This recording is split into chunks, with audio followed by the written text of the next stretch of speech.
It's a real privilege and pleasure to be here, and I'm very honoured to be asked. And it's wonderful to see in amongst the participants two people, somebody who's formerly part of the IDS participation group with me, and Joe, who's part of the current incarnation of the participation group. So I struggled to find an object, partly because I'm very itinerant and I move around so much that I don't have many objects around me. And so I came up with a picture instead, very much riffing off the theme that Darlene really brought so powerfully with those masks about what happens when you make things visual. Um, and so here's my picture. Here's my object. So my object is a picture drawn in the sand with a stick by a 57-year-old woman in Zimbabwe who had never been to school um, in a rural area where I was working as a teacher. And it's a picture that looks very different to the pictures that we teach in biology lessons. I was current at that time teaching science, and that are used in family planning leaflets. And it's a picture that explains in lots of ways why people were very hesitant about some of the effects that contraceptive pills were having in their bodies.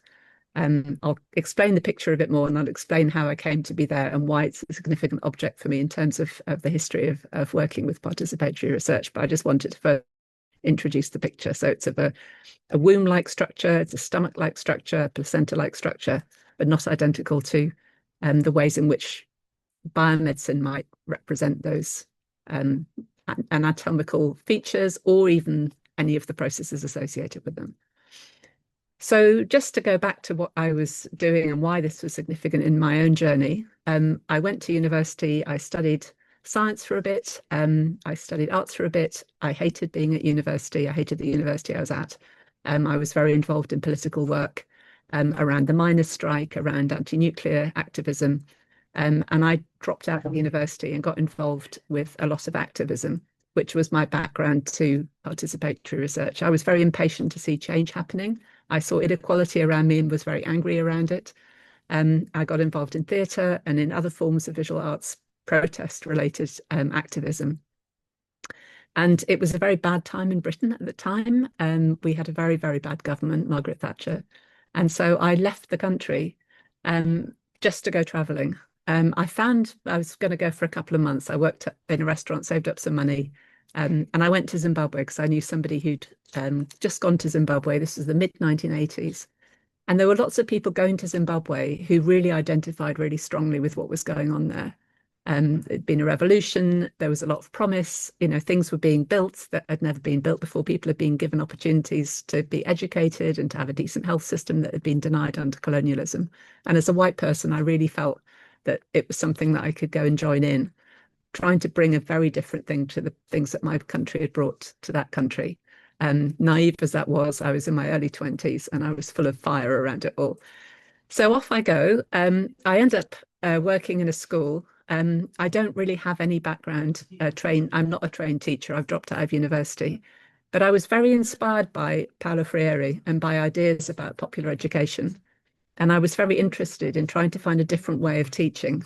And so I was allowed to have a job as a teacher because I was a white person who was educated to degree level, not quite finishing my degree.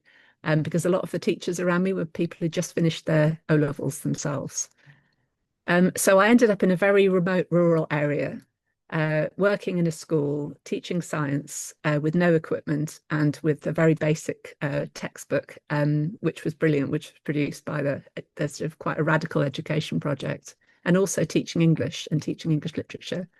So I had this very interesting opportunity of engaging with incredibly enthusiastic kids and trying to teach them in a much more kind of problem posing, you know, inspired by Freire kind of way, versus the kind of traditional ways of teaching which were inherited from the colonial era, which were just chalk and talk, and, you know, the children being punished if they spoke in class. So my classes were very rowdy. I often had people coming and, you know, worrying that something bad was happening. I was the only white teacher in the school. And it's like, what's this crazy woman doing? And everybody's talking to each other and they're in groups and they're, you know. But I became aware that what was going on was that girls were dropping out of school, and some of them were because they were pregnant. Some of them were dumping babies because they didn't really know what to do. Others of them were ending up married very early. So I went to go and talk to their mothers to try and find out how much did they, and the girls were not keen on my style of sexuality education. I brought a very Western, very upfront, very open way of teaching it. And it was like, no, don't tell us any of this, because if people know we know it, we'll be even more at risk. It was a really difficult situation. So I went to go and get advice from their mothers. I thought their mothers would say to me, whether or not it was okay for me to carry on doing this stuff at the school, how we could work together.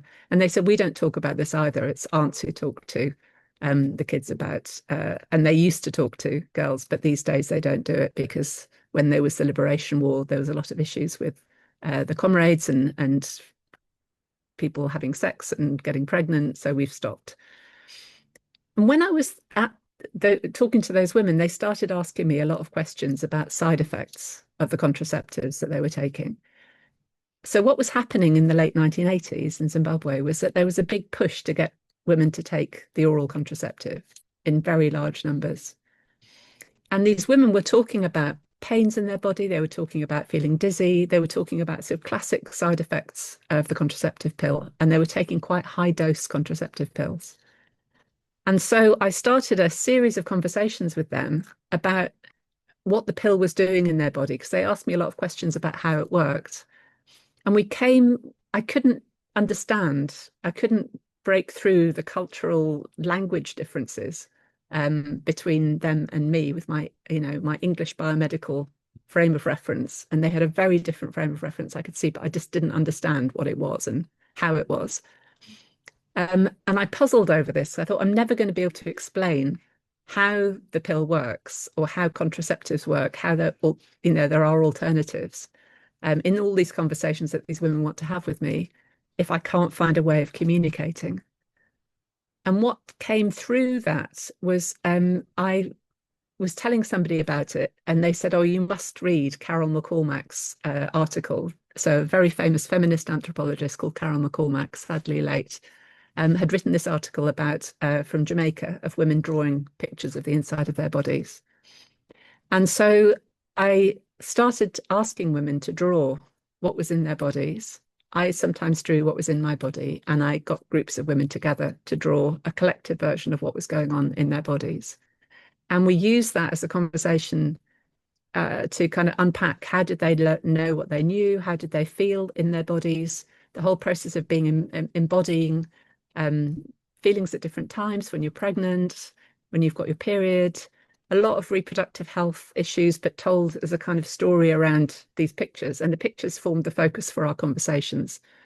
And the pictures also told the story of a load of worries about the pill killing the little childlike structures called mafundo, little eggs that women had in their chibirokas, in their wombs. Some women had them in their wombs, some women had them outside their wombs. But they were very, very worried that all of these would be killed by the pill. And so they had to have children really quickly to make sure that they could have enough children. So it had the opposite effect of what family planning was supposed to have, of lengthening the interval between children. But most of all, this process of coming together and sharing knowledge and sharing versions, sharing it across cultures in the way in which between me and the women, but also the women talking together and sharing their own understandings. I didn't know what participatory research was. I hadn't encountered it at that time. I didn't know what anthropology was. I went to study it later thinking that that's what it was about, but I was sadly wrong, because it was not quite what I'd expected. But this took me into the world of participatory practitioners.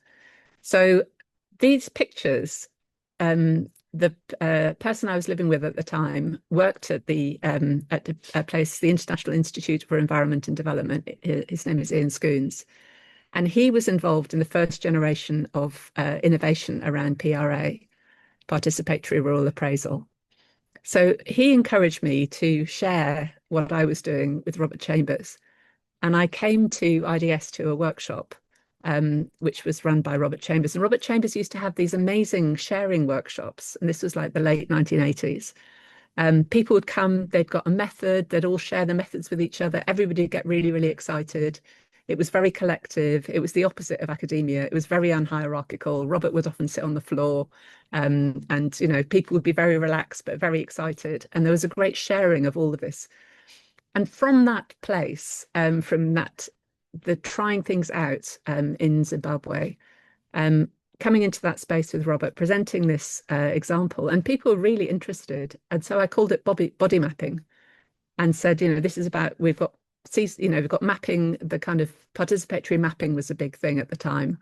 Everybody did these, start the participatory activity off with a big map. And so this is like about mapping the body and using the body as a site for thinking about embodied feelings, experiences, medicines, interventions, surgical interventions, and other ways in which you can explore what's happening in your body, or what sort of stuff around your body. So later on, for example, I used it with people lying on the floor, drawing around the body, and then doing work around HIV education and HIV prevention, talking about what turns you on, what turns you off, how do you feel in terms of your body and safety about the body, and then thinking about how HIV works in the body. And the most amazing examples of body maps, I think, were in South Africa, where they took a much more arts-based turn. And I imagine many people have seen those extraordinary life-size, beautiful pictures drawn by people with HIV who've located the action of antiretrovirals in their body. So this idea of mapping the body and making visual what's going on inside the body, using a picture to be able to communicate across different epistemological frameworks, different kind of epistemic traditions, but also quite practically thinking about, or what do you do when somebody is experiencing a lot of really bad side effects, but needs to also carry on taking contraception? How do you develop an explanation that works? What do you do, as I found myself some years later when I worked in a clinic in London, where somebody is about to have a tubal ligation and they believe that they will have part of their body taken out? And you ask them to draw a picture, and you talk through that picture. You use the picture as a way of exploring what's going on, how do you feel, but also allaying the worries, being able to then talk through how something happens. And so this whole thing about using pictures as a means of communicating and thinking how participatory research, with all the different kinds of arts-based work, and Darlene's wonderful example, but all the PRA diagrams, allowed a kind of conversation between people that just simply wasn't possible before, disrupting all kinds of power relations. And I think for me, that was a very significant part of the story of participatory research as I've encountered it over this last period. I don't know how many years it is since the late 1980s, probably more than I want to think. But the act of drawing together, creating, making something together, and then using that as a focus for reflection and for analysis, it can be a very powerful thing. And I think, if I think back to some of the stepping stones that have taken me to where I am today in thinking about participatory research, there are moments which are about when the visualization of things was able to do extraordinary things that you wouldn't be able to do using any other medium, including using graphs and stuff. I was teaching yesterday and gave an example of, I worked on a London housing estate on a big participatory research exercise, trying to find a way of enabling the residents to really get the local authorities to pay attention to the issues that were going on for them. I was funded by the National Health Service, so it's supposed to be about how to listen to residents' needs, and it ended up being a much more activist project, which was aimed at trying to force open a bit more space for understanding what was going on with residents. And one of the things I did was I got people to use red cards whenever there was anything that was an issue. And then we collected all the red cards, and then we made lines of the red cards. And the line with concerning the doctors occupied the whole of the community centre's floor. It went from one window to the next. It was huge. It was the issue. And once it was there and it was visualized in that way, it couldn't be unseen. So I think there's something about, once you create something, once you externalize an image, and especially when you're doing it collectively, and you analyze it, you can't not see it anymore. It becomes something which is there in the world, and it becomes a basis then. I've always seen these pictures as a basis for action, for activism, for bringing things to people's attention, and particularly bringing them to the authorities, to people who are, who need to be held to account. I did have a funny thing happen to me with the picture that I showed you. Um, I went to IPPF, and I asked for some resources to do some more research because all of this stuff we were finding out is we by then, a team of us and the women in the area, about the effects of this contraceptive push, struck me as being really important for them to know about because there was a lot of side effects. Um, and they reported me to the Zimbabwe National Family Planning Commission, who sent a vehicle from Harare right into this remote rural area where I was working to come and find out what this crazy white woman was doing all this disruptive research about their family planning program. And these two guys got out of their car and I brought them into the house, gave them a cup of tea, and then I sat them down with some of the diagrams and they laughed their heads off.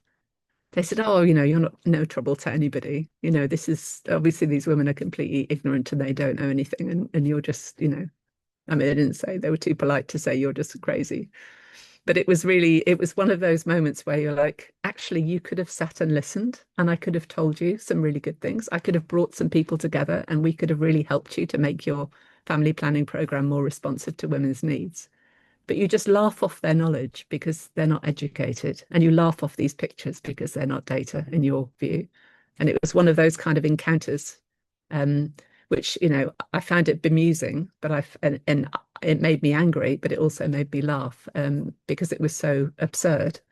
It was like, actually, if they'd bothered to pay any attention, it could have been a great learning opportunity.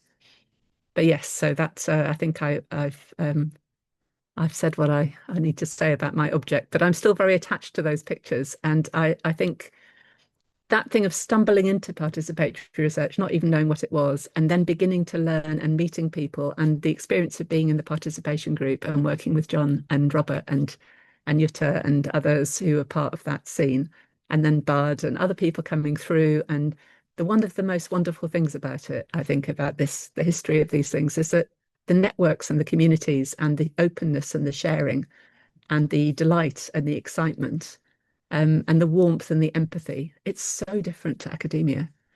Those of us who are in academia or have been in academia, it's almost the opposite. And so this warm, caring, engaged, excited space is still as wonderful as it was. I think it's a wonderful project you're doing, one, and I think it's great to have a chance to be able to share. Thank you.